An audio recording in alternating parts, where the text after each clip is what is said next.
Hello everybody, Cal Banyan here. Cal Banyan's Hypnosis, etc. If you're watching this anywhere except calbanyan.com, go there right now because we've got additional text, links, images, graphics, all that kind of stuff that makes each one of these videos much more valuable to you. And of course, we have a link there to the audio only version of this and also a transcription, although the transcription may show up a little bit later. Who is this podcast for, these training videos? They're really for two sets of people. You are either someone who's already in the profession looking to move your skills up to the next level, or you might be someone who's thinking about getting into the profession and just kind of watching the videos, finding out what hypnotherapy and hypnosis is all about. So you're both very welcome to be here. All right. Today's topic is going to be very interesting. Brenda, by the way, and all of our co-hosts bring me topics for each one of the shows, and I am always grateful that they do that kind of work for me. So I'm looking over here, and I am seeing that the first topic is, please make me forget him or her or it, etc., sometime in their past. So that'll be interesting. Can hypnotists do that? Should hypnotists do that?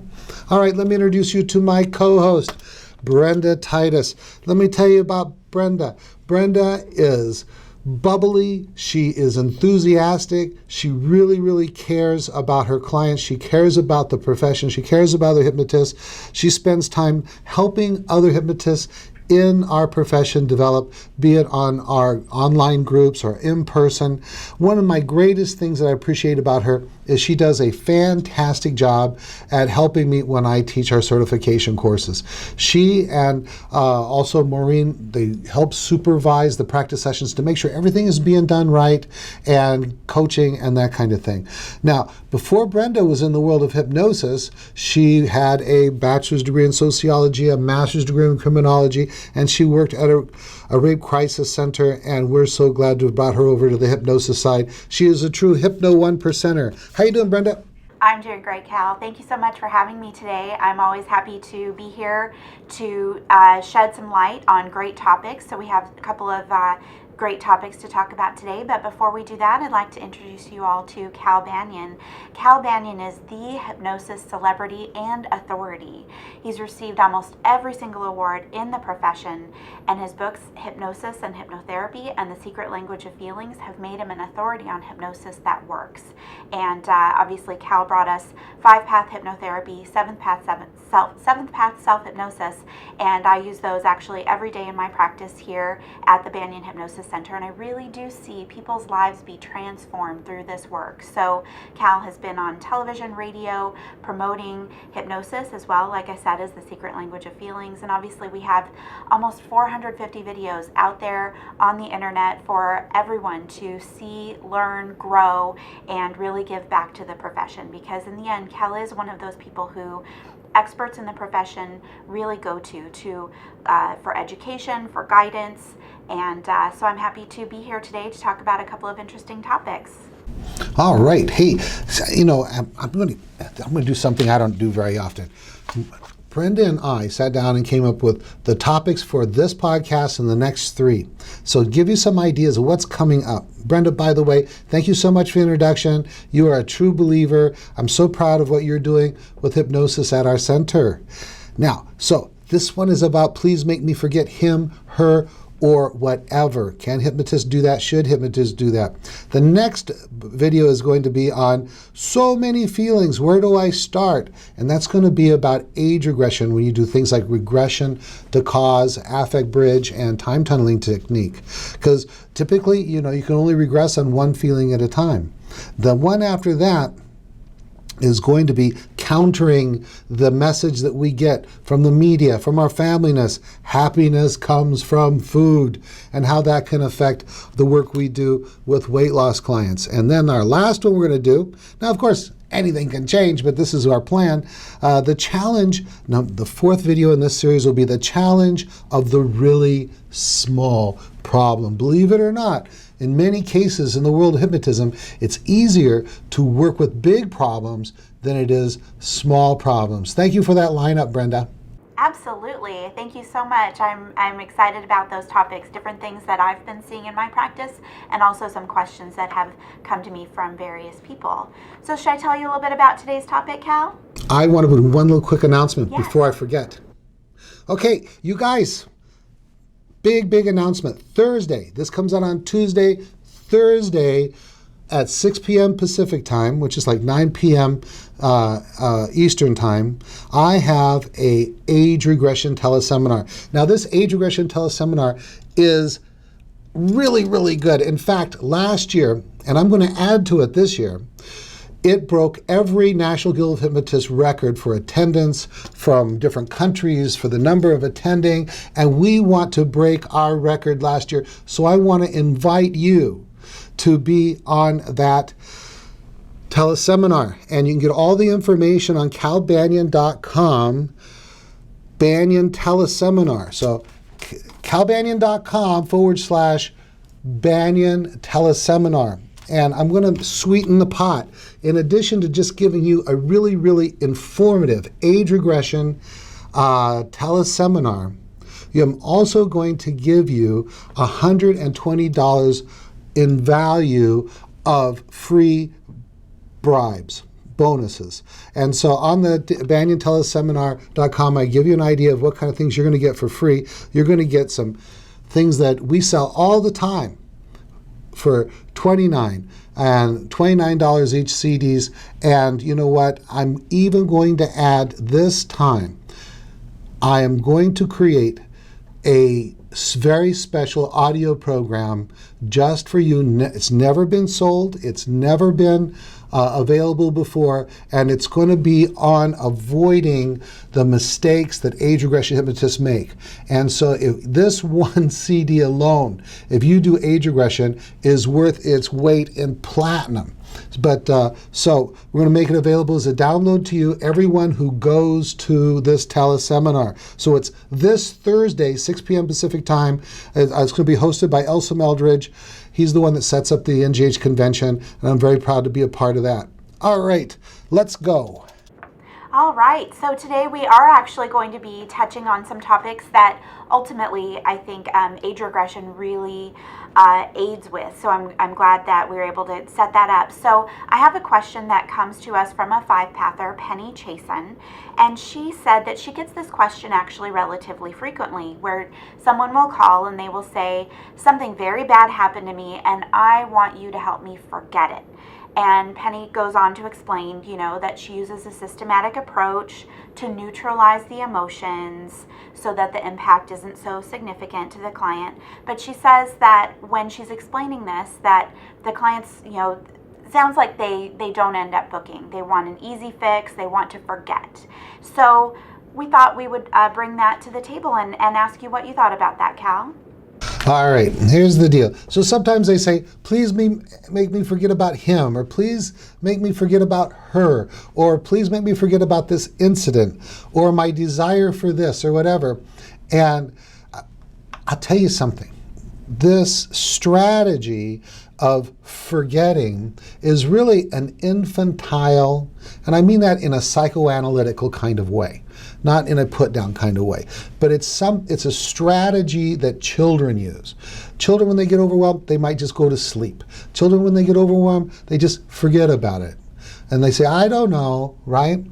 So we understand that they might want to do that, and they might think it's the good idea.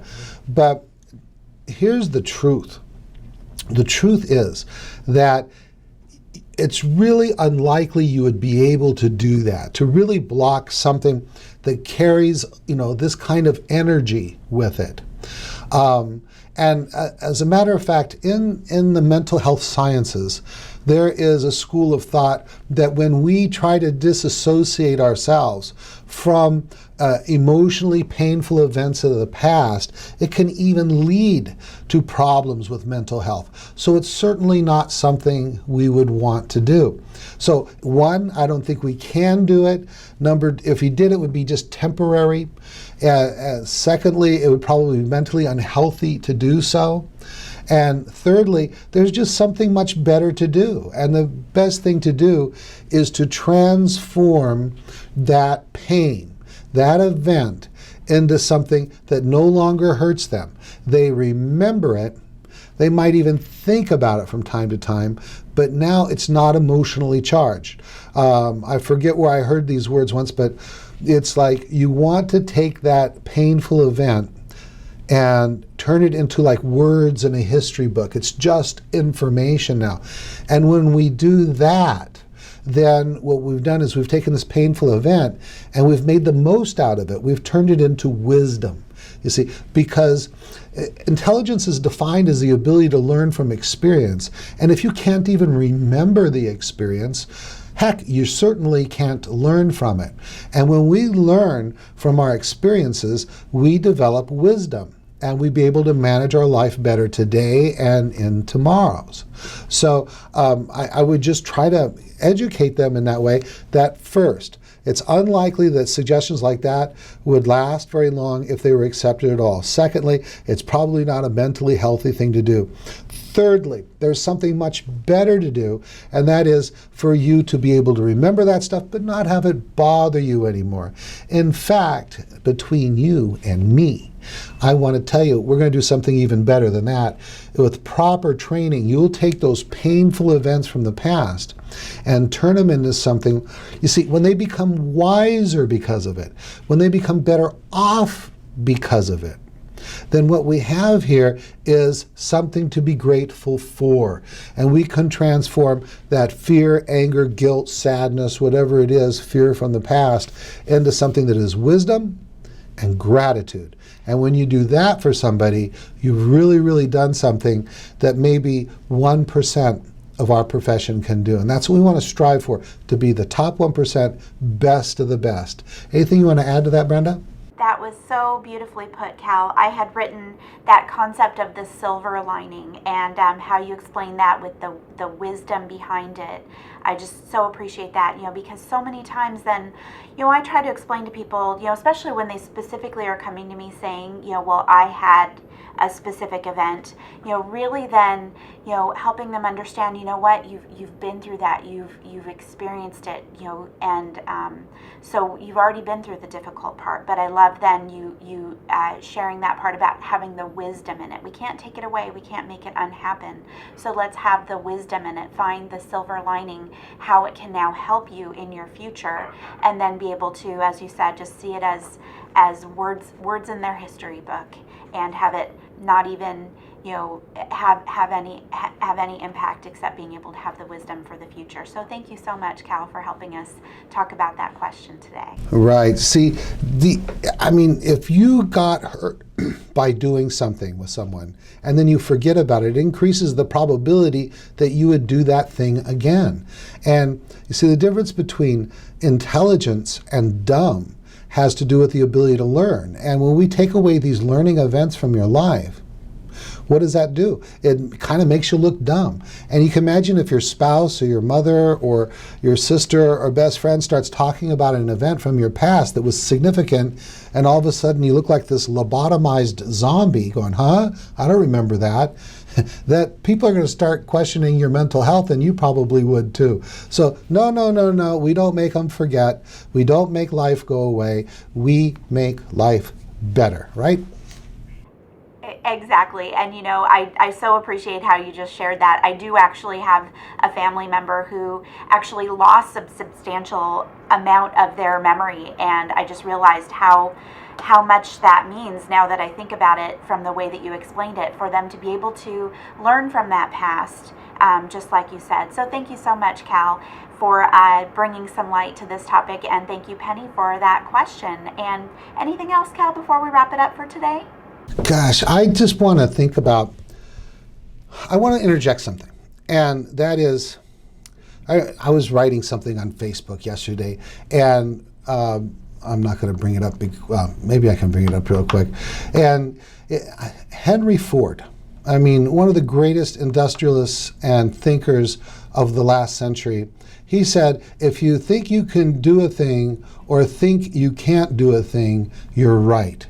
And what hypnotists do is, among other things, is we enable people to think that they can.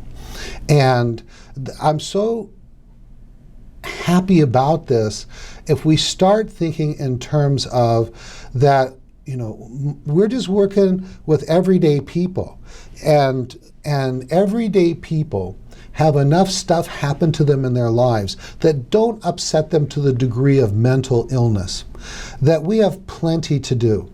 And I know there's some hypnotists out there that they kind of want to play psychologist, and you don't need to.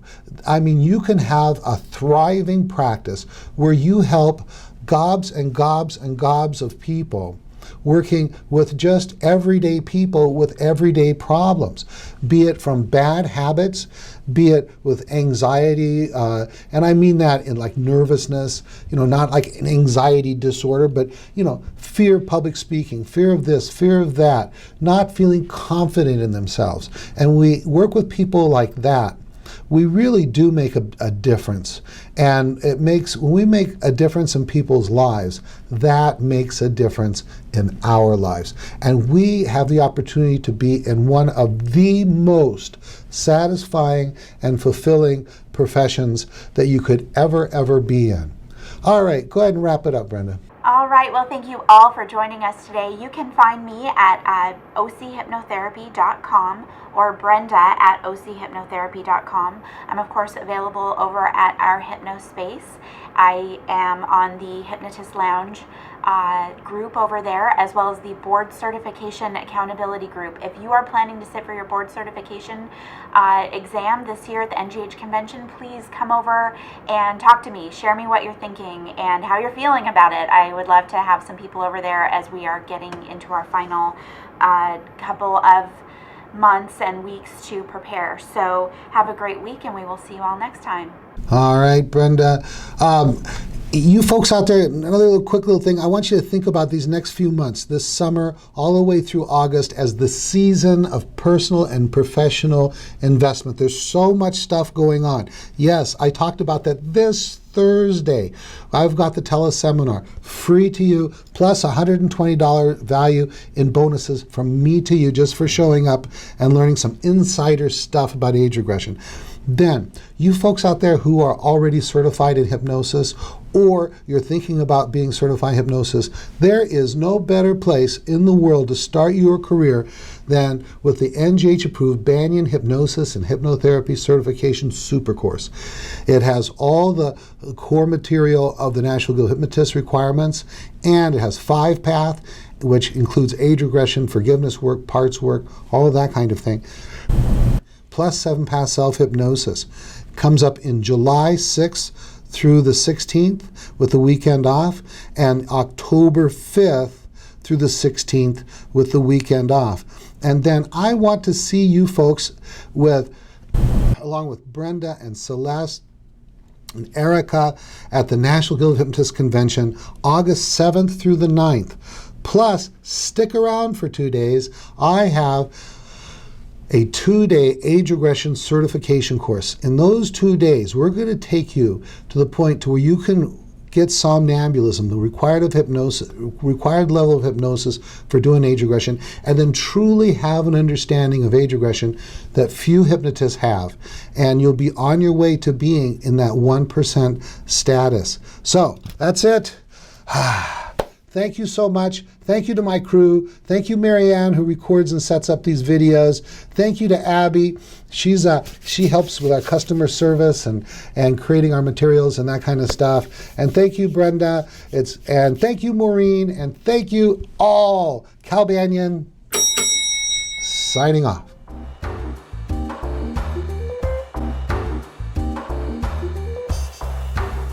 This recording is the property of Cal Banyan and the Banyan Hypnosis Center for Training and Services, Incorporated.